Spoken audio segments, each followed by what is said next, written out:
Next Sunday is the Sunday you've been waiting for. Advent gets us kind of leaning forward a little bit with all kinds of expectation because next Sunday, is the one you've been waiting for. Now, next Sunday, we're going to read Luke chapter 2, and it begins familiarly, you will remember. In those days, a decree went out from Caesar Augustus. Next week, you're going to want to be here. This week, though, is part of the watching, waiting, hoping, getting ready. We're still in Advent. And so today, to get ready, to anticipate the coming birth, today we're going to enter into the stories of Luke chapter 1, which I think might be the forgotten birth narrative in Luke's gospel. Remember, Mary's cousin Elizabeth is also expecting. She's about 6 months farther along in her pregnancy, but a good bit farther along in life. She's old. She is well past childbearing age, which makes her birth story as much of a miracle as her cousin's. Usually, we mark the progression of pregnancies in trimesters. So this morning, we're going to hear this story of chapter 1 in 3 parts. Our story begins in month 1, the first trimester. The second movement picks up in the 6th month of the pregnancy, and Elizabeth gets a visit from her cousin Mary, who has just learned of her own joy. And finally, verse 9, or rather month 9 of the pregnancy, and John the Baptist comes into the world to prepare the way of the Lord. But let's get started with the first trimester, verses 5 through 25 of Luke's gospel, but I'm just going to read the first 2 verses of that selection. In the days of King Herod of Judea, there was a priest named Zechariah who belonged to the priestly order of Abijah. His wife was a descendant of Aaron, and her name was Elizabeth. Zechariah and Elizabeth had been married for a number of years. They had gotten accustomed to the rhythm of it just being the two of them. They had their own patterns. She had been unable to conceive, which in that culture was a matter of real shame, but still they had status in the community based on Zechariah's work. He was a priest in the order of Abijah. And one day when he got out of bed, late into his years, got his ankles working again. They don't always work well when you get older early in the morning. This day he got them working, got off to work. It was the day the priests were going to offer incense. And since this was a great holy rite and such a big privilege for the priest, they decided to figure out who was going to get to go inside, who among the priests that day would get to go in to offer the incense for the great crowd that had gathered. Well, the way they would do that is they would roll dice. They would cast lots to see. And on this day, the honor fell to Zechariah. And so he enters in to the sanctuary in reverence. And there, inside the whisper of the sanctuary, Zechariah sees an angel. And when he sees an angel where he doesn't expect to, it scares him silly. But the angel says, "Do not be afraid, Zechariah, for your prayer has been heard. Your wife Elizabeth will bear a son. You will name him John. You will have joy and gladness, and many will rejoice over his birth." Angels say that a lot. Have you noticed? Messengers of God say, "Do not be afraid," after they've just scared the wits out of you. Well, Zechariah's in total disbelief. I mean, he's way too old to be a dad. His knees ache every day. Elizabeth has to repeat things over and over because he can't hear. Elizabeth is too old to be a mom. She's got liver spots on the back of her hands, for crying out loud. This just can't be. So Zechariah responds, how will I know that this is so? For I am an old man and my wife is getting on in years. Now this is an aside, but this is just worth picking up, guys, the wisdom of the way he phrases this. He calls himself old, but he won't call his wife old. Did you catch that? I'm old, but my wife, and well, she's getting on in years. And the angel rebukes Zechariah's lack of belief and says to him, because you did not believe me, you will become mute until this birth takes place. By the way, did you catch this? The angel who announces the miraculous birth, the angel's name is Gabriel. Apparently he's a specialist. He's the birth announcement angel. And meanwhile, remember, there's a great crowd gathered outside the sanctuary. They're waiting for his return after the incense. They're wondering what in the world is taking so long. And so when he comes out of the temple, they rush up to him to find out what in the world is taking you so long. Tell me, what has... He's been struck mute. All he can do is motion. And so for 9 months from that day forward, every time a friend would stop him in the street, pat him on the back, congratulate him on this great pregnancy, you're about to be a daddy, he would just say,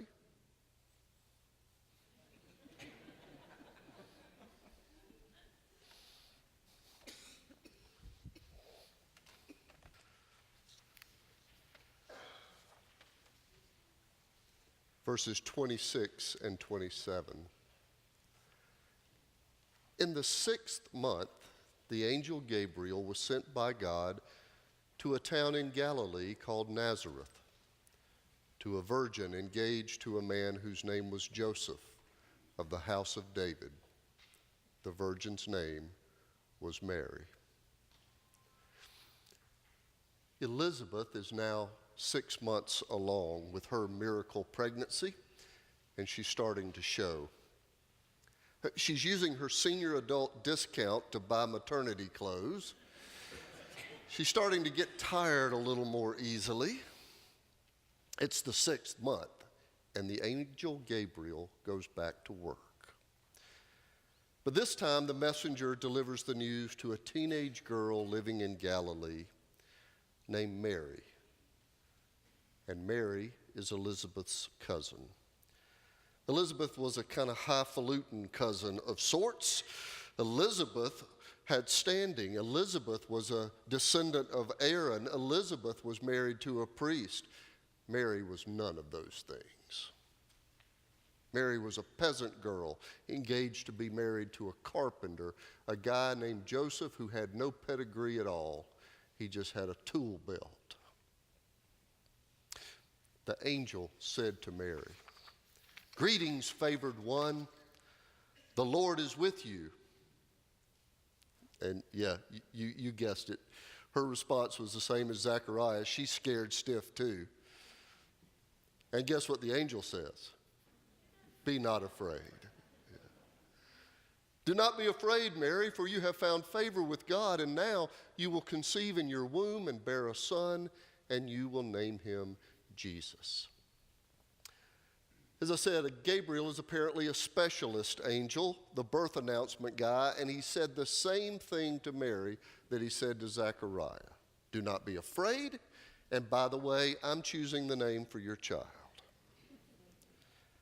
And not only was his message the same, but Mary's response is much like Zechariah's response. She's unbelieving too. She says, "How can this be since I am a virgin?" But Mary catches a break. This time the angel seems to be a little more forgiving of disbelief, and Mary is not struck mute. Instead, Gabriel told Mary the good news about her older cousin Elizabeth, and that Elizabeth is 6 months farther along, And then this remarkable statement from the angel, in light of 2 miracle pregnancies and so much disbelief, the messenger says this: "For nothing will be impossible with God."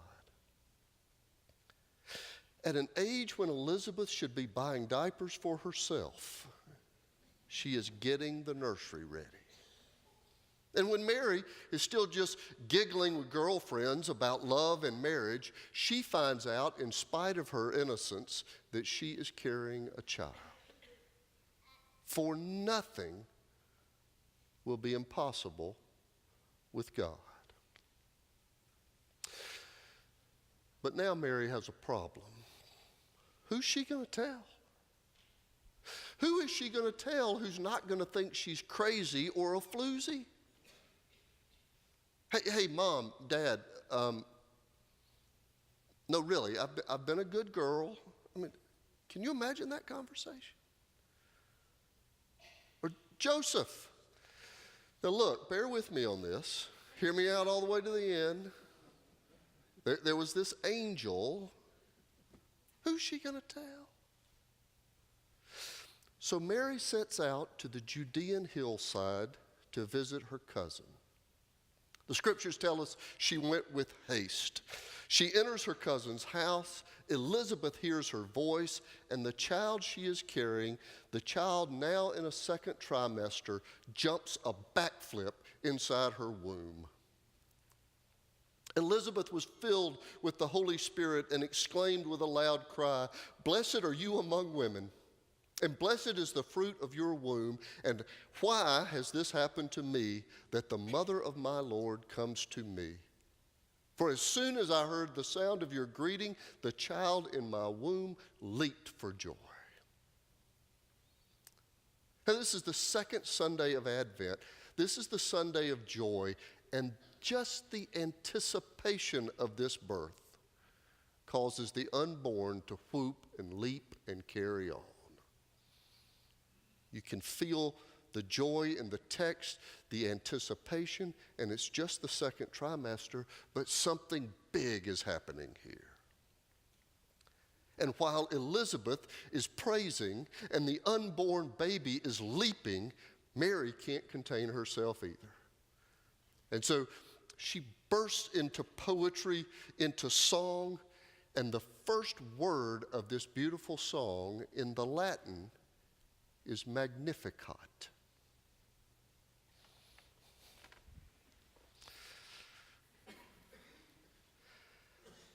Now the time came for Elizabeth to give birth, and she bore a son.